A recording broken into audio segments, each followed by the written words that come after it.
It's chilly, but it's one of the warmest days we've had in a long time, and the sun is very much out and shining. I actually just came and sat right here in this space because the sun was shining so brightly when I walked past.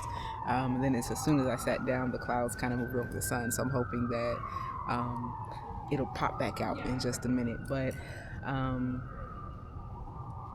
it's Sunday, and so it's peculiar, really, for me to be recording at this time of day because normally I am at church on Sundays, but um, I am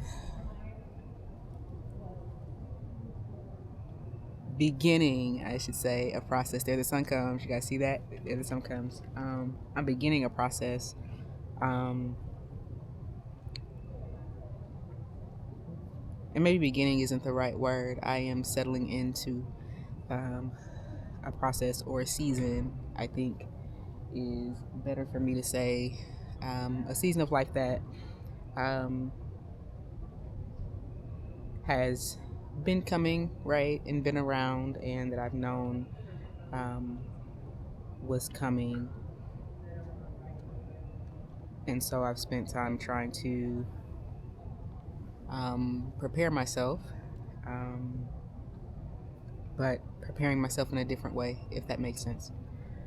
But over the last week or so, my mom and my sister, who are the primary caretakers for my dad, um, have indicated that he's declining in a different kind of way um, and more rapidly right now. And that we are sooner rather than later going to move into a place of transition for him.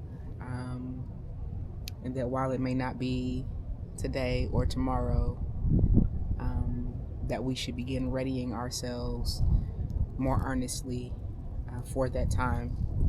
And even though I've known it was coming, even though I've shared some in this space, kind of what some of that process has been like with you all, there's still nothing that fully prepares you for that realization, if you will. And I have made peace truly with the fact that my father is transitioning.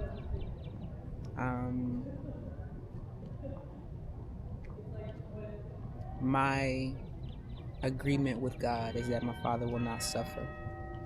And so, as long as that request and that agreement is being honored, I believe I will remain in a place of peace with regard to my father transitioning. But that doesn't mean that the heartbreak and sorrow, right, the grief of loss or impending loss is not here, or that it will not be present. This time last year, we were still mourning the loss of my eldest nephew, and I was still grieving the loss of a close friend and mentor on top of that. And it sent me into a very scary place mentally and emotionally where I'd never been before.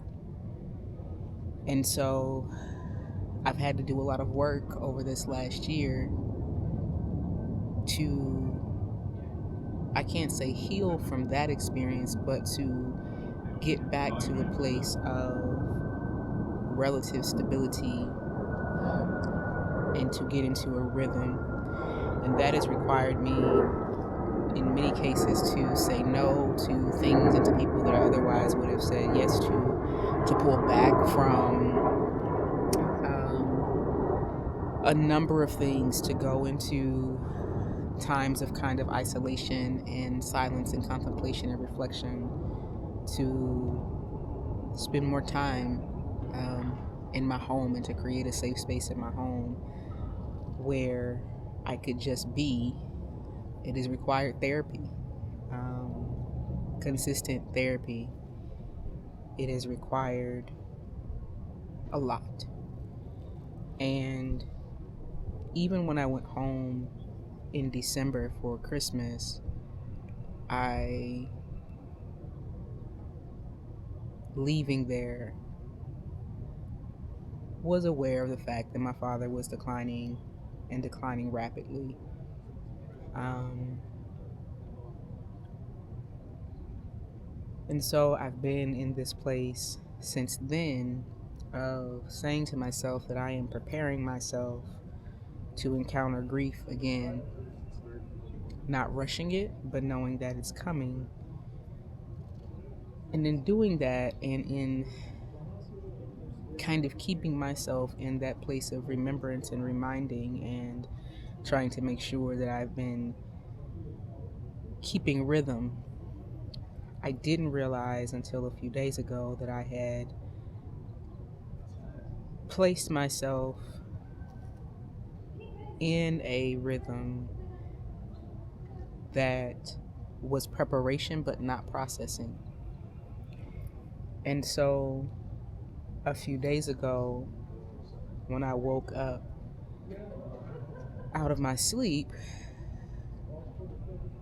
I woke up for the first time in a very long time with or in a place of absolute anxiety and overwhelm and just tears and the whole nine. And after a day or two of trying to navigate through that, I was finally able to name that in my preparation, I had not done preparation through processing, but it was preparation through kind of pressing through and sticking to a rhythm even when the rhythm was not serving me well. And so I began having a conversation with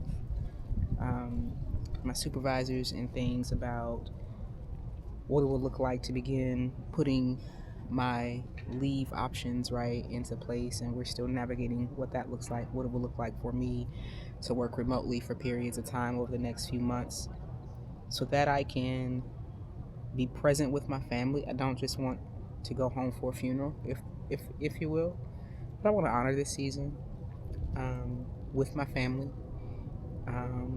to go through this season with my family. And while I may not be able to be there 100% of the time, I want to try to be there as much as I can and as much as it's healthy for me. And so even that, trying to figure that out as a thing. But so I decided that I will go home in another week or so. And so I've begun thinking through the things I need to put in place in order to be able to head that way soon. But the other thing that I realized I needed to do before I left here to go there was that I needed to give myself the time and space to kind of purge and process and to sit with my thoughts and to sit with my feelings and to process through those even before I arrive in the place where my family is, where my father is. And so I'm grateful for the break in the weather because sitting out in the sun hasn't really been a thing the last few weeks. So I started a couple of days ago, just slowing down Friday.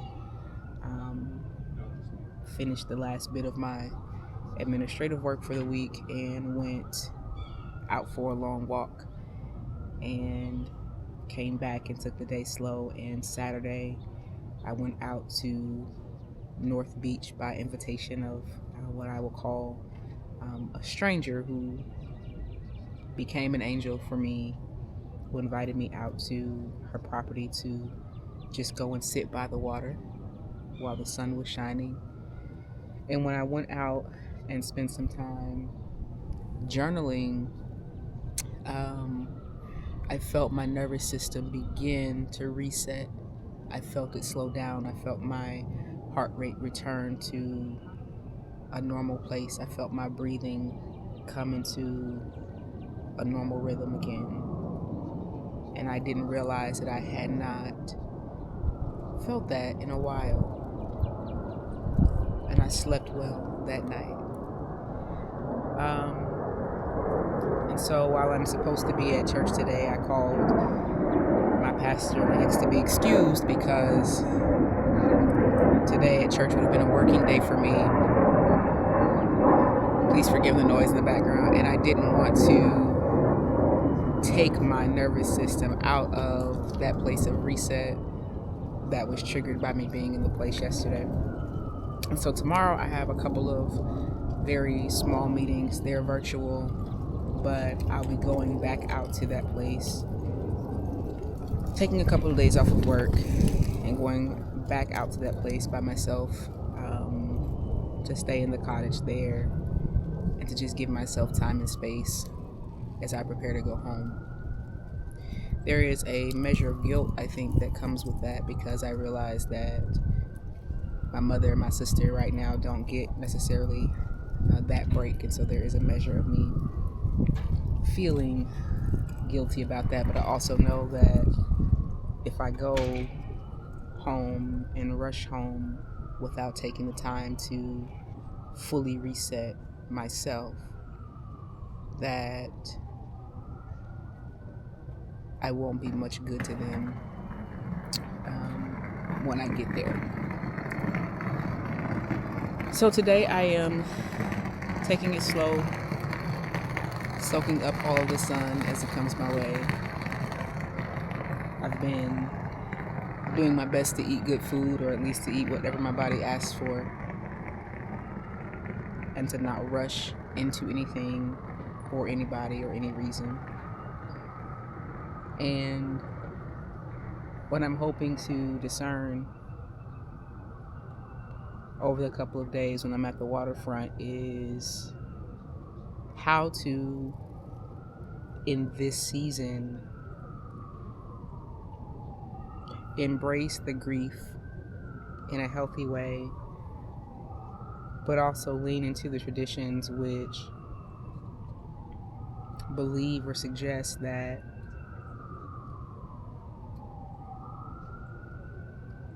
in death, a rebirth occurs.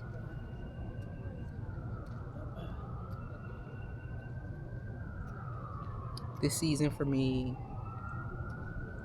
as we navigate this season for my family as a whole, I don't want to emerge from it the same way. I want to honor it. I want to name it. I want to live through it. And I want to come out on the other side having received also whatever blessings are attached to it. And so in as much as my nervous system is being reset, I also believe that this is a season of resetting for me, reclaiming things that I did not even know that I lost, claiming things that I didn't know were my birthright, and also perhaps helping me to settle some things that have been unsettled for me for a very long time. I'm going to try to document this series because I don't want to, or this time, because I don't want to miss it. I don't want to forget it. I remember the brutal feelings of my last season of grief. But I remember the feelings and the experiences of the feelings, but I don't necessarily remember the experiences themselves. This time I think is different. I want to, in as much as I can, chronicle this for myself.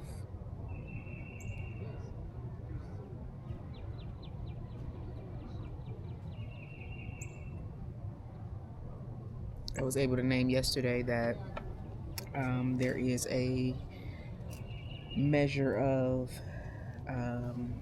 fear, if you will, that this time last year I had real questions about whether or not, it wasn't questions, but it was that I was struggling many days literally to catch my breath, and it felt like I was dying. And there were moments of this time last year that felt a whole lot like I was losing a battle that was never going to end. So I realized too that in my pushing through without actually processing through, part of that was being done out of this time, the part that has been being done out of fear that I would get back to that place, and an uncertainty of whether or not I could actually survive another period like I was experiencing this time last year. This time I can't say that I'm prepared, um, but I can say that coming through that season last year has taught me, and really I'm saying last year like it was over last year, I'm still navigating that, right? Still in therapy, still taking it one day at a time. But I have come through and am coming through the last season of grief with a different set of tools in my toolbox, with, I think, a different kind of awareness about myself, but also with less of a feeling of obligation to care for others before I care for me. And so over this next kind of 7 and 10 days, my aim is to do everything that I can to fill my cup, whether it be through allowing others to pour into me, whether it be through rest, whether it be through accepting help as help is offered, through accepting gifts as they are offered. Because I need a full cup in this season. I can't enter into this time with a cup that's already empty. And so the next couple days will be Dear Diary days, as I share through some of what I'm reflecting on and thinking through.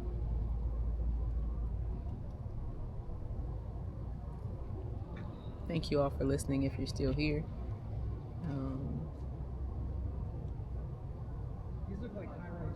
If you have navigated grief, or if you are navigating grief, I'd love to be in community with you. No pressure, but I'm certainly open to building space and creating space where others who are navigating through this can be in community and dialogue with one another, so that no one is navigating this alone.